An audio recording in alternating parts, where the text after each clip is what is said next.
ان 3 شعر میں علامہ اقبال نے یہ سمجھانے کی کوشش کی ہے کہ زندگی کا جو کانٹیکسٹ ہے اسے سمجھنا چاہیے، کیا دنیا میں چل رہا ہے، اور اپنے آپ کو اسٹرانگ کرنے کی ضرورت ہے۔ پتھر کی طرح، شیشے کی طرح نہیں چلو، نرم و نازک ہونے کی ضرورت نہیں ہے، اور یہ اب مقابلہ کرنے کا وقت ہے اور خون جگر لگانے کا وقت ہے، یعنی محنت کرنے کا ٹائم ہے۔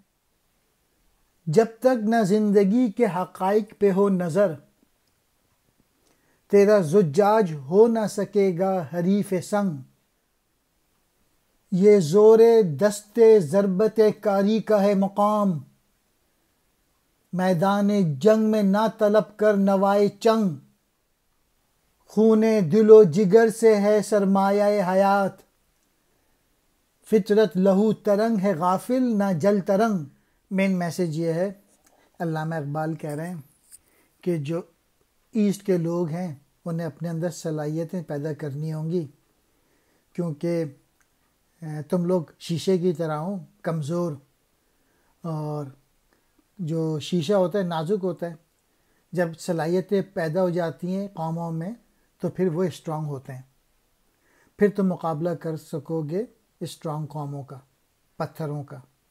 دوسرے شعر میں علامہ اقبال کہہ رہے ہیں کہ یہ مقابلے کا وقت ہے اور سخت ضرب لگانے کا وقت ہے، اور اس وقت مقابلہ چل رہا ہے قوموں کے درمیان۔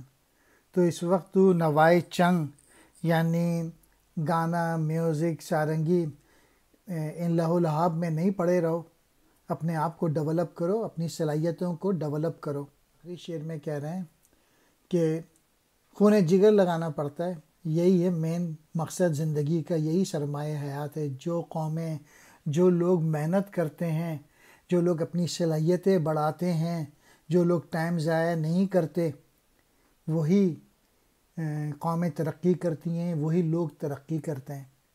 اگر کسی بھی کمزور آدمی کو اپنی صورتحال کو تبدیل کرنا ہے تو اس کو اپنی سوچ تبدیل کرنی ہوگی۔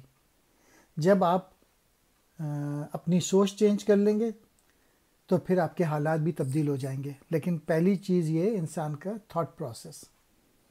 اقبال کی پوئٹری پڑھیں اور اس پہ عمل کریں، چیزیں چینج ہو جائیں گی۔ ناظرین کہتے ہیں دیکھنے والے، زندگی کے حقائق یعنی زندگی کی اصلیت، زجاج کہتے ہیں شیشے کو، حریف سنگ پتھر کا مقابلہ کرنے والا، زور و دست ہاتھ کی طاقت، ضربت کاری زبردست چوٹ، طلب کرنا مانگنا، نوائے چنگ باجے کا نغمہ، خون دل جگر سے انتہائی محنت اور مشقت سے، سرمایہ حیات زندگی کی پونجی، ترنگ کہتے ہیں سانس کے تاروں سے نکلی ہوئی آواز، لہو ترنگ وہ آواز جو کچھ چھوٹے بڑے پیالے میں پانی کی جگہ خون بھر کر تیلیوں سے بجایا جا رہا ہو، جل ترنگ پیالوں میں پانی بھر کر تیلیوں سے بجانے پر جو آواز پیدا ہوتی ہے،